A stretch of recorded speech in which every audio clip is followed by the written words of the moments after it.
is going on, everybody? Welcome back to TTP Sports, and the good vibes, they are not good today, as the Phillies barely get shut out by the Cincinnati Reds. Honestly, God, if you want to classify it as a shutout because they didn't score until Bryce Harper's solo bomb in the top of the ninth inning with 2 outs to prevent the shutout, but for 26 other outs, they were getting shut out in this game. And once again, they were also getting no hit through the fourth or the fifth inning or something like that. So that is annoying in its front. But honest to God, I'm probably not going to focus on that part because I think there is a more bigger issue that comes from today's game, and that is from one Ranger Suarez, because once again, he had a good couple of first few innings in this game, and then all of a sudden it blew apart. All of a sudden it came rolling down. And that's been the theme with Ranger Suarez the past couple of weeks, honestly. Realistically, since the second half started. And realistically, you could say this is a theme with Ranger Suarez going back the past couple of seasons. Because what is the common theme that we all know with Ranger Suarez? What is the one thing that we always say about Ranger Suarez? He can't pitch deep in the seasons. He just cannot. He comes out, lights out, guns a-blazing in the first half, puts up these amazing numbers, going deep in the games, barely giving up any runs, being one of the better pitchers in baseball, and then all of a sudden when the calendar flips to the second half, whether it's after the All-Star break, right before the All-Star break or something like that, once that second half timer hits, or just a certain part of the season hits, where it's just Ranger just runs out of gas, or Ranger just isn't the same pitcher. He just does not look good. He does not look good. The velocity continues to be a problem with Ranger Suarez, and granted, like I always say, Ranger's not a flamethrower, but there is also a pretty much difference from throwing 93, throwing 94, maybe even touching 95 at some points, to throwing 90, 91, 92, maybe even 89 at some points. That is definitely, and especially when you're a pitcher like Ranger Suarez that relies on command and relies on precise precision when trying to pinpoint on the plate. When your velocity, granted, it's not the best velocity in the world, but it's still manageable. But when your velocity dips below manageable, it's going to be hard to get people outs, and and you're going to get barreled up. Maybe you can survive with that through the first few innings, but then once the second time through the lineup comes around, you're going to get barreled up. People are going to time you up. They're going to square you up. And that's what's been happening to Ranger Suarez more times than not in the last few weeks, the last so many starts. And it's just like this every second half. It's every second half with Ranger Suarez. I just don't understand the reason why. And the simple answer is he's just not built to pitch deep in the seasons. He's not a starting pitcher that is built to pitch more than 150 plus innings or even reach 200 innings. He's just not that type of pitcher. Just something in his body just does not allow him to do that. I can't explain it. Everybody's body is different. And Ranger Suarez just happens to be a pitcher to where his body just completely fails on him when it comes to the second half of the year. And that's why so many people throughout the season always brought about when, if the Phillies do put one of their starting pitchers into the bullpen, who is it going to be? And it was always that debate between Christopher Sanchez, which obviously that's not going to be the case anymore because he has been one of your better pitchers through a very long time right now. The other thing was Jesus Luzardo. Does he go to the bullpen or something like that? But then you realized he can't pitch through the stretch. He can't pitch with runners on, so that's an issue that won't translate well to the bullpen. And then realistically, your only other option is Ranger Suarez. And people bring up, obviously, because we know Ranger Suarez has done it through the bullpen before. Obviously, you see it from that 2022 playoff run where he did both times in the starting rotation and through the bullpen and found success in that type of role. And he found success pitching out of the bullpen many times before. So we all know Ranger Suarez can do that. And that's why everybody brought up the fact that maybe Ranger Suarez would be the most likely guy to go to the bullpen. And now, granted, in the first half of the season, people weren't bringing that up just because of how dominant Ranger Suarez was on the mound, starting-wise. But now that conversation's probably going to be creeping up more as to if you do add another arm to the bullpen, would it be Ranger Suarez? And I wouldn't be shocked that that's going to be the case if that still does happen. I'm not entirely sure if that's going to happen. But right now, you do have a Ranger Suarez problem. You just do. And it's just not pretty. If we just look at Ranger Suarez's like past so many starts, and just including today's start, because he goes 5 1/3 innings. Granted, I think he was kept out there a little too long. I don't think he should have went back out there for the 6th inning, especially if you had a chance to come back in the game. And granted, the offense wasn't doing anything in tonight's game. 5 1/3 innings, 10 hits, 6 earned runs allowed. A couple of those were when Joe Ross was on the mound, but still, it's 6 earned runs on your score sheet. 2 walks and 3 strikeouts on 92 pitches, 60 of those strikes. It's not like he's,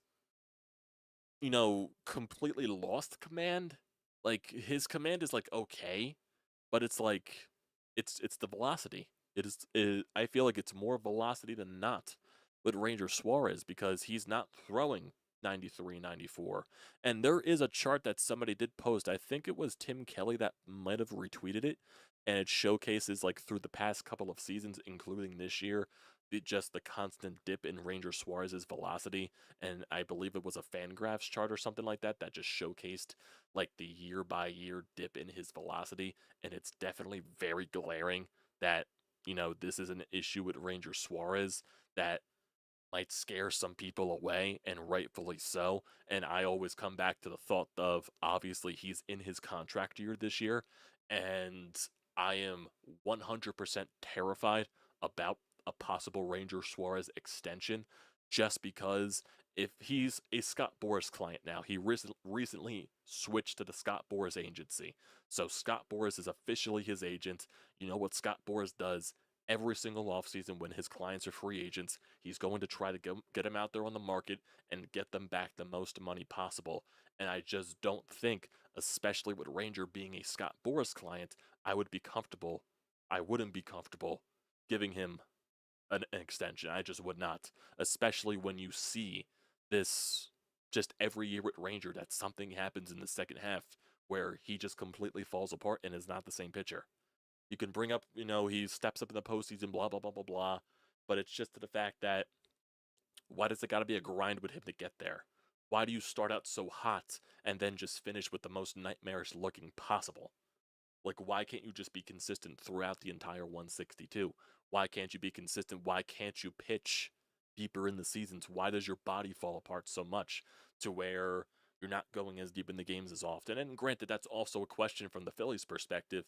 Like, do they know, or do they have an idea that Ranger Suarez can't pitch deep in the seasons? And if they were to realize that, why were they, throwing him in so many deep games early on in the year? Because he's throwing 7 innings, 7 innings, 7 innings, 7 innings, 8 innings, or possibly something like that in the early parts of the season. And yeah, he was dominant. And does that have a factor to do with maybe not relying much on the bullpen and not trusting your bullpen a lot? Maybe that could be a factor as well, but that's also kind of, not putting your starting pitcher that tends to fall apart, and his body falls apart on him as the season continues. It's kind of doing a disservice to your starting pitcher, especially a guy that's going to be in a contract year. And now, granted, that's not the Phillies. I guess, oh, we got to make this guy look right for his contract year or something like that. I understand that. That's not their goal. They want, him pitching his best as possible. But it's just weird that every single year with Ranger Suarez, ever since he's been in the starting rotation, he just can't go deep in the seasons. Same exact thing that happened last year. Now, was there more of an excuse last year because of when that happened? He got like a ball like lined right back to him. I believe it was against the St. Louis Cardinals or something like that, and he really wasn't the same since.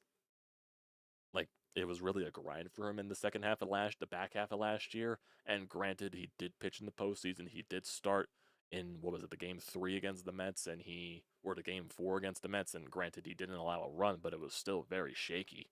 It was still pretty much an entire grind throughout the contest. But it's still like, I I'm just terrified of the possible Ranger Suarez extension, and maybe that's why they haven't extended him yet, and maybe that's also a factor why. Well, I'm sure also a factor why they haven't extended him yet, because he's a Scott Boras client, and most Scott Boras clients do test the market. So I'm just scared. I'm just very scared with the Ranger Suarez, just everything here. And let's just backtrack to realistically when I would say a lot of this started. So obviously for the first few months, he was very good.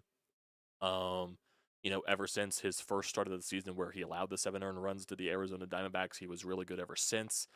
He had a 1.3 ERA in the month of June, 6 innings, 7 innings, 7 innings.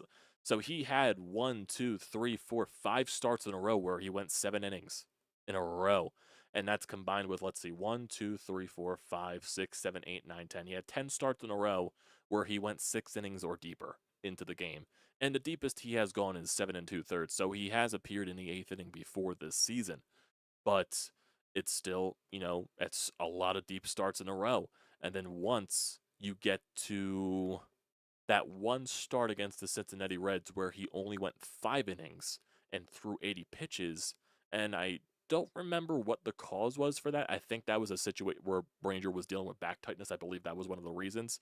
But then you really started seeing the problems with Ranger Suarez, I think, in one of these other 7 inning starts.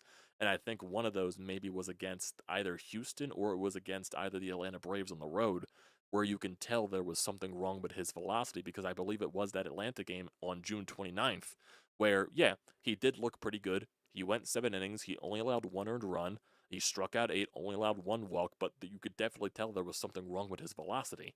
And then the start against the Reds, they kept it short. He only went 5 innings. The start against the San Diego Padres on the road, he went 6 2/3, allowed 3 earned runs, but he also walked 3. But then you have the start against the Los Angeles Angels where he only went 4 1/3 innings, allowed 6 earned runs. Then you had the start against the Yankees where he went 5 2/3, only allowed 1 earned run, but still there was a major problem with the velocity, and he's throwing 108 pitches in barely 6 innings of work. Yeah, then he has 7 innings against the Detroit Tigers, 4 hits, 3 earned runs, so he was solid there, but once again, still, he's fighting through the entire battle. And then you have the start against the Baltimore Orioles where he allows 5 earned runs, where he's just simply was not good enough. He has an almost 6 ERA in the month of August, and he had an almost 5 ERA in the month of July. So right now we're going on 2 straight months of a very bad version of Ranger Suarez, and it's just not good. It's not good enough. And I really want to see also where it did it last season, just to see where the pattern lies. Um, so last year Ranger did start the season on time. He had a very dominant month of April where he had a sub 1 ERA. Then in the month of May, he had a 2.32 ERA. Then in the month of June, that first start in June was where he went short against the St. Louis Cardinals, where he got that comebacker hit right back at him and he came out of the game. Then he made his next start, which was against the Mets in London, I believe. So he goes 5 2/3, 6 2/3, 6 innings, 6 innings, 4 2/3, 6 earned runs against the Marlins. He allowed 5 earned runs against the Braves in 5 innings of work, 4 earned runs against Oakland in 6 innings of work. This was before the All-Star break, obviously. 5 1/3 against the Twins, 5 innings against Kansas City on the road, 4 innings against the Braves, 5 innings, 5 1/3, 5 innings, 5 innings, 2 innings, and all that stuff. He went 4 1/3 against the Mets in that playoff game. He allowed 6 earned runs in 2 innings to the Washington Nationals. And granted, I believe that was after the Phillies clinched the playoff berth and clinched the division or something like that. But still, he wasn't good enough. Just wasn't good. Like there wasn't any confidence in Ranger Suarez at that point. It's just a fairly common denominator. I do want to see in 2023 actually where if there was something very similar.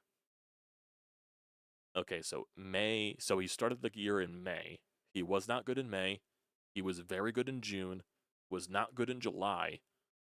Was good in August, and then I guess he got hurt, and then he wasn't good in September, and then he was good in October, but granted 3 2/3 innings. So every time Ranger Suarez started in the playoffs, he didn't go deep in the games because Rob Thompson kept his pitch count low. He kept his watch low, and overall, but also that Game 7 against the Diamondbacks where he allowed 3 earned runs, definitely was annoying, but it's just it's weird. It's definitely weird. I do want to see 2022 because I know he went from like bullpen guy to starter and all that stuff. Did he start the season as a starting pitcher? Yes, he did.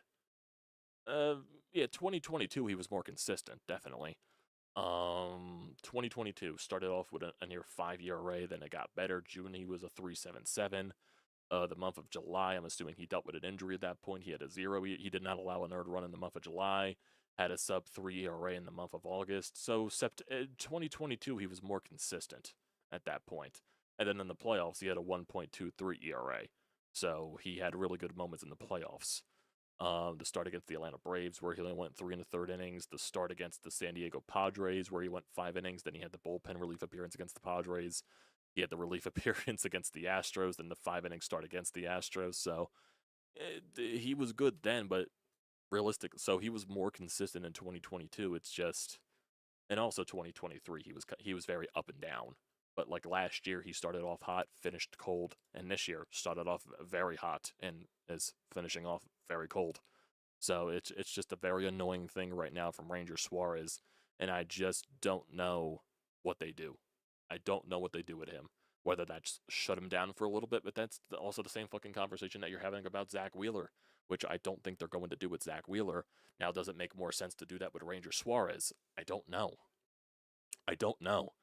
And there is some good news in terms of the starting pitching front when it does come to Aaron Nola. He made another rehab appearance tonight in a Lehigh Valley, and I think it went well from what I saw. So actually, let me go to let me go to Phillies tailgate. Maybe they posted it, his full stats from his rehab assignment tonight. So okay, so in Nola's three rehab appearances. So his first rehab appearance was on August 1st. He went 3 innings, allowed 3 hits, no earned runs, 1 walk, and 3 strikeouts on 47 pitches. On August 6th, he went 3 2/3, 4 hits, 1 earned run, 2 walks, 3 strikeouts on 69 pitches. And then today, definitely stretched him out a lot further. 5 2/3, 4 hits, 2 earned runs, no walks, 11 strikeouts on 84 pitches. And then Nola's next start will likely be on Sunday with the Phillies. So that was his final rehab assignment, and he's going to most likely be back on Sunday when the Phillies face the Nationals on the road. So it definitely does sound like the good thing that Aaron Nola is coming back to the rotation, which is, just really good. Definitely needed. So it's just crazy. And here's also a thing right here. Ranger Suarez had a 2.15 ERA in 13 first half starts. He has a 6.59 ERA in 5 starts since the All-Star break. Definitely a cause for concern. It really just is. It really just is. It's a Ranger Suarez issue.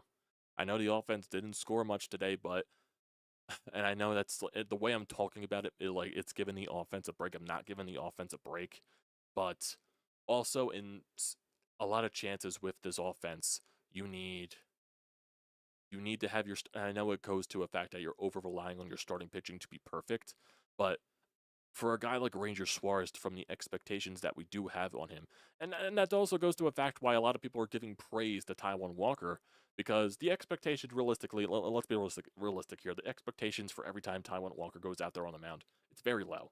We're not expecting him really to do good out there. So when he does do good out there, especially like what he's done in the past couple of starts, it's definitely a well-deserved surprise, and he deserves respect for that. But even when Ranger Suarez goes a quality start, let's say, and it doesn't look pretty, I'm going to criticize him because I expect way better out of Ranger Suarez. That's just the way that it goes. It's the same thing how I treat with Zach Wheeler, because 6 innings, 3 earned runs, it's not traditional Zach Wheeler. That's not what I'm used to seeing from Zach Wheeler, even though a quality start isn't nothing to fucking scoff at, but I expect way better from a guy that I expect to be a top, tier starter in our rotation.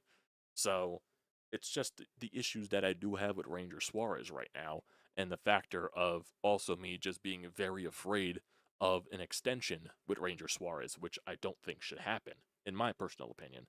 Personally, I would not do that, especially if Scott Boras is his client. So, yeah, would not expect that. Would not want that to happen at all. No, no, no, no, no, no, no, no, no, no, no, no.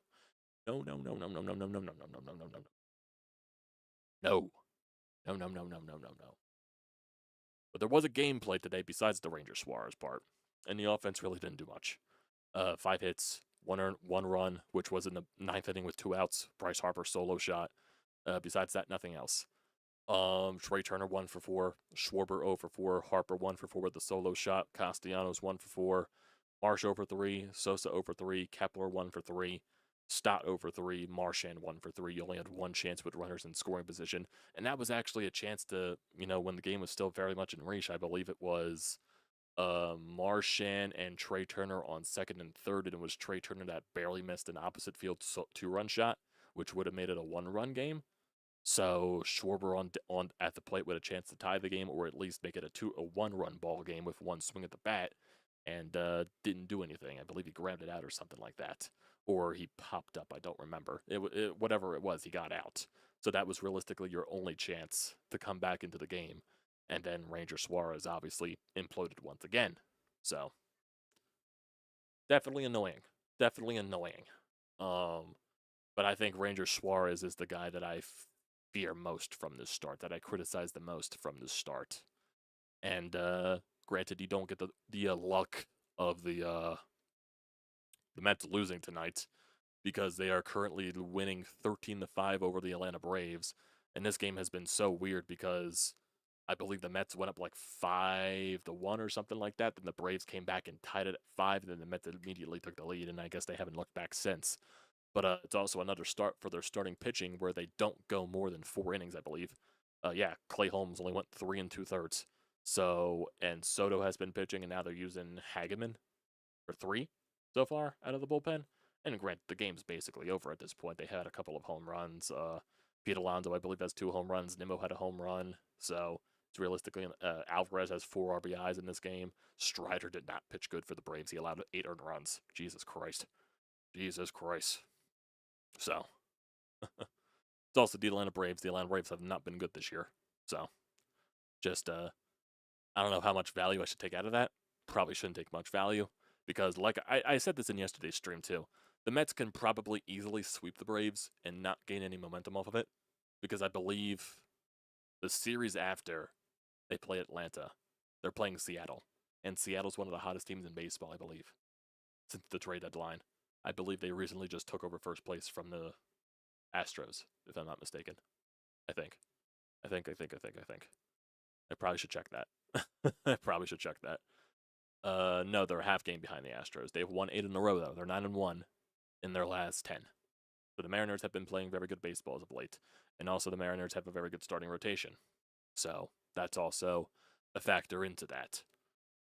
Like I said, the one thing that's always going to be criticized with the Mets is their starting rotation. It's not sustainable. The way their starting rotation is, it's not sustainable. Their starting rotation does not go deep in the games, and it's really going to be a toll on their bullpen. Besides, like, their offense being as inconsistent as the Phillies' offense is, their starting rotation just isn't sustainable. And I grant it right now, the Phillies do have some leaky oil with their rotation, specifically with Wheeler and Ranger Suarez. Hopefully Aaron Nola does come back and he pitches like a healthy Aaron Nola, which I kind of do expect because I know he's going up against AAA competition, but he is going down there and dicing them up. So, granted, I really can't expect much in the first start coming back from an injury, a very long injury, and a long, process because Aaron Nola really hasn't gone through this before. So it's definitely just will temper the expectations, I guess. But I do expect Aaron Nola to be way better than what he was in the beginning of the season before he did get injured. So that definitely will be a bolster to the rotation.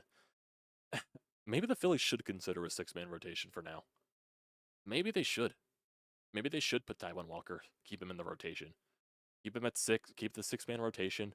You give guys extra rest, even though I know Wheeler is a guy of habit. He doesn't like the 6-man rotation, but I think the 6-man rotation for the time being, with some of the leaky oil in the rotation, it's probably what's best for the rotation, just to give Wheeler extra days of rest. Same thing with Ranger, extra days of rest. I think that's probably the most important thing. I think it is. So we'll just see where that goes, but I do think that's probably the right call. You keep Taijuan in the rotation. You make it a 6-man rotation. You give guys extra rest, because I do think that's very uber important for this rotation, for guys to get that extra rest. I don't know if they'll do that, though. I don't know if they'll do that. I think they've done it before, so it's not out of the question, but I just don't think they would. You know what I mean? Oh, my God. Yeah, no, yeah, Zach Wheeler would be the only major probably thing against a 6-man, or probably Aaron Nola too, because Aaron Nola is also a creature of habit. Starting pitchers are just a creature of habit in general.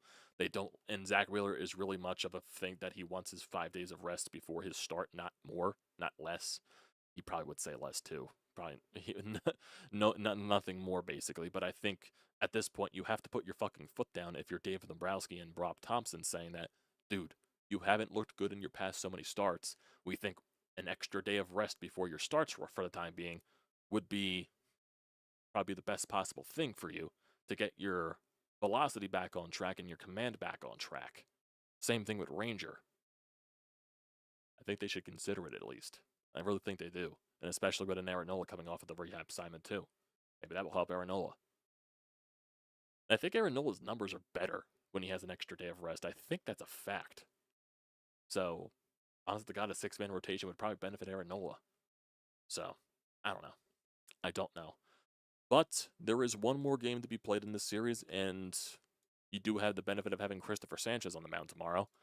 And tomorrow is a 5 o'clock start, which is still very weird. I don't know why that's the case.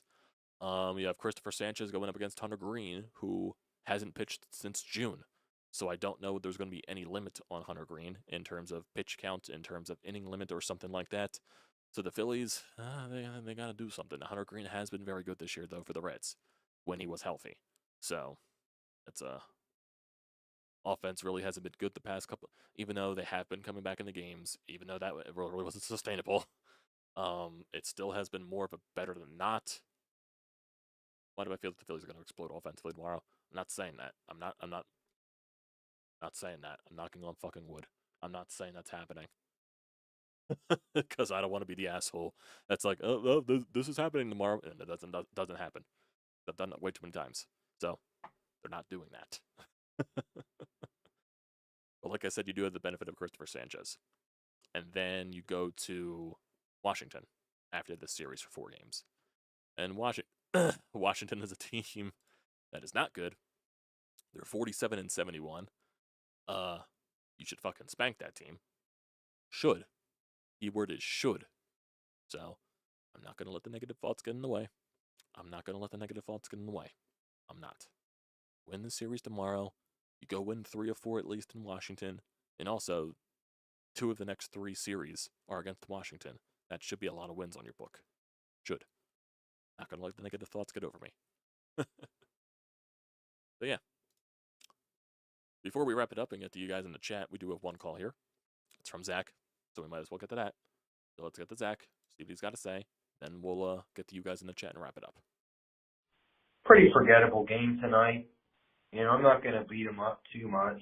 You're going to win some, you're going to lose some, and you're just not going to have it some nights offensively. I mean, we can't always expect them when they got no runs going into the 7th inning to just pull it out all the time.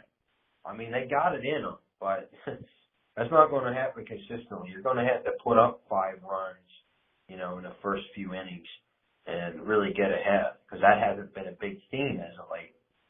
So definitely would like to see the offense start to click earlier in games.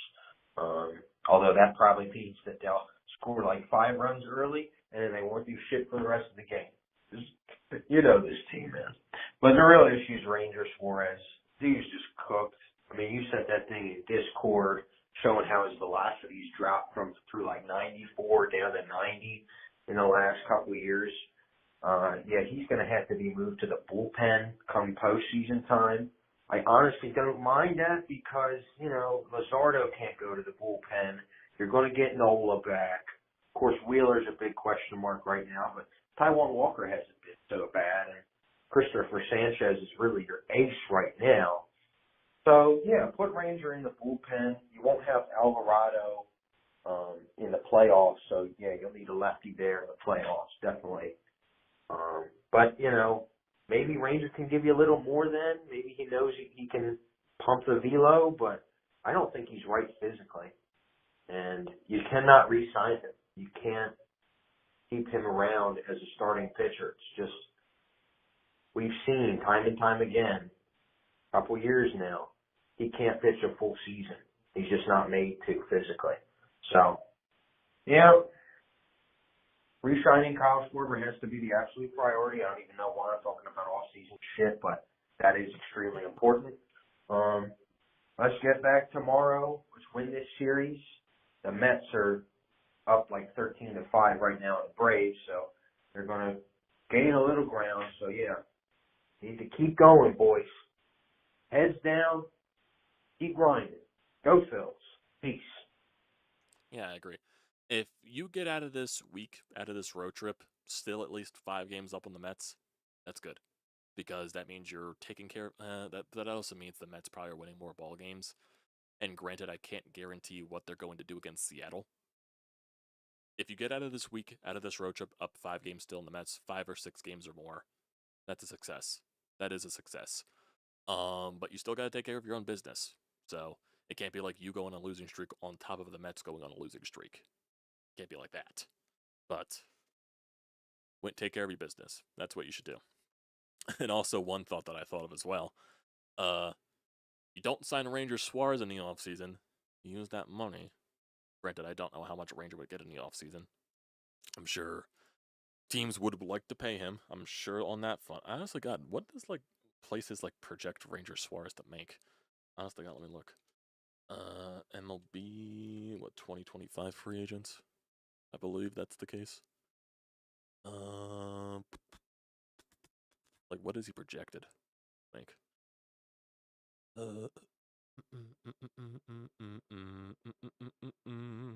Let's see.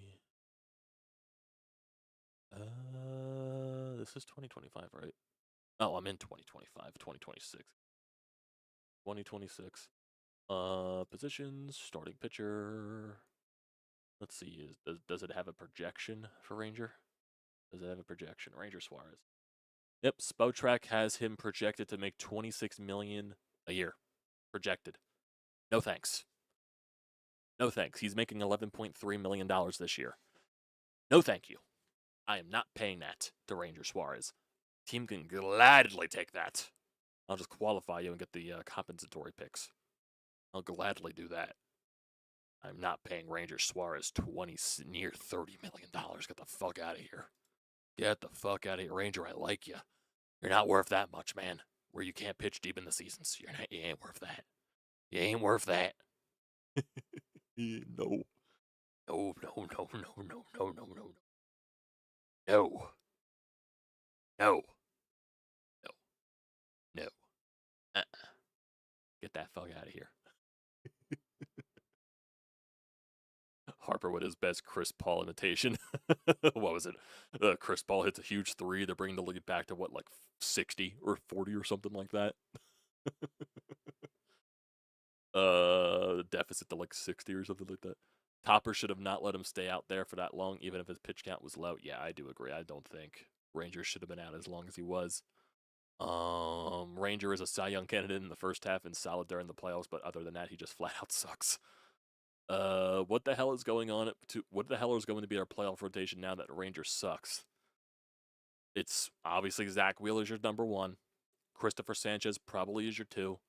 And I would assume, and I don't want to say in a wild card series. And the one thing that I actually did interest too, because the playoff schedule was released, and the way that the NLDS is set up is that there's a day off between games 1 and 2, and then also you have the day off to travel when you go for 3 and 4. So that's an extra couple of days off for your rotation.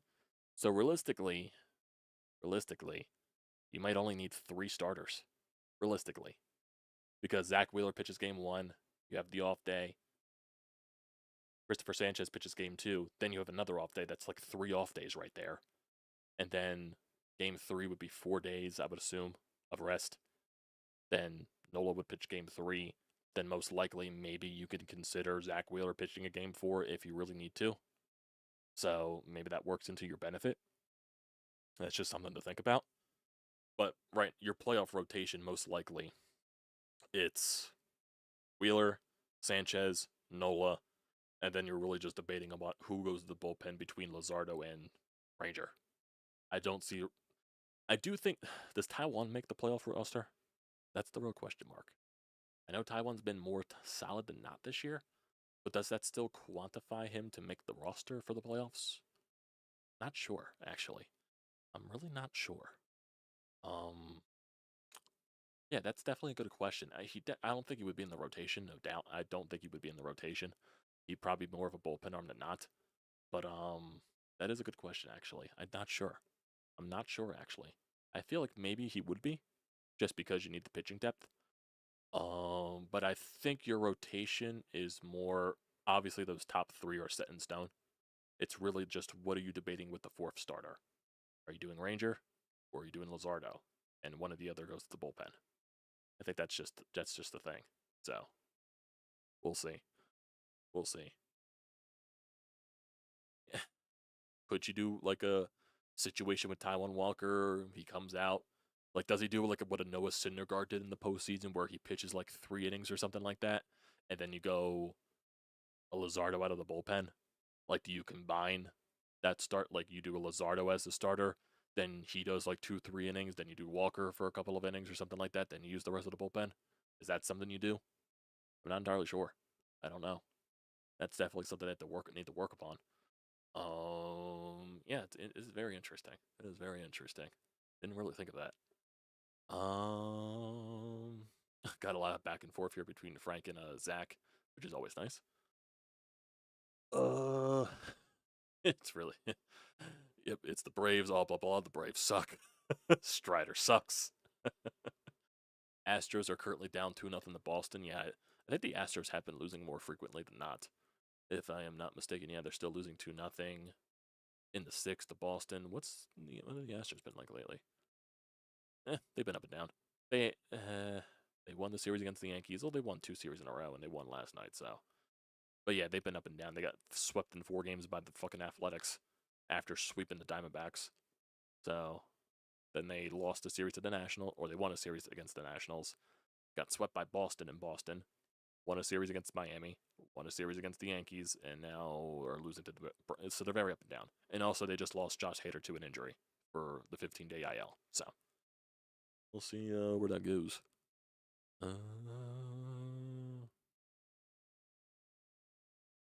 I think an extra day of rest would be beneficial for Wheeler. Oh yeah, I firmly agree with that.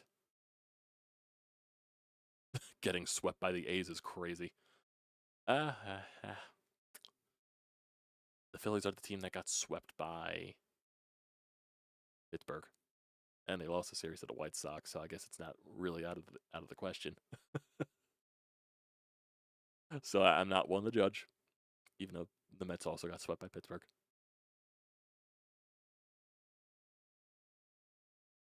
Yeah, the A's also did destroy us last year in Philadelphia. We all think alike right here. I can't really judge because we also got swept by the Pittsburgh Pirates in Pittsburgh and also lost the series to the fucking White Sox. Just imagine you don't get swept by Pittsburgh and you don't lose that series to the White Sox. You're probably like 7 games up on the Mets right now, if that's the case. 5-0 Boston now, 3-run homer. Jesus Christ. Jesus Christ. Yeah, the A's completely torched us in that series. They just scored a bunch of runs. Who was it fucking that was hitting a bunch of, obviously, Brent Rooker was hitting a bunch of home runs. They were just going crazy that series. Just going crazy. The catcher's interference guy hit a home run. Classic. Classic. But that'll do it for tonight, everybody. Brodes says he's going to be doing his pod shortly. He's got to feed his kids, so he'll be doing it. Oh yeah, Butler was the guy that was going off against us. Yes, it was Butler. So you'll eventually see something from Brodes later on, whether that's most likely around 10:30 or 11. Probably more around 11 because all he does now is post late. It makes me stay up late. I just do that to complain as a joke, but it's a fun bit. But yeah, wait for that so I can edit that later. Yeah, and we're good for the rest of the night. So appreciate y'all for tuning in as always. We'll be back tomorrow after whatever happens in the series finale.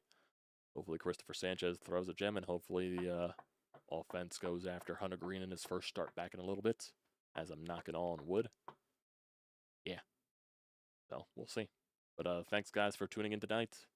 Don't forget to leave a comment in the comment section down below. Don't forget to drop a like. Don't forget to hit that subscribe button. Does me a great deal of service with a good algorithm.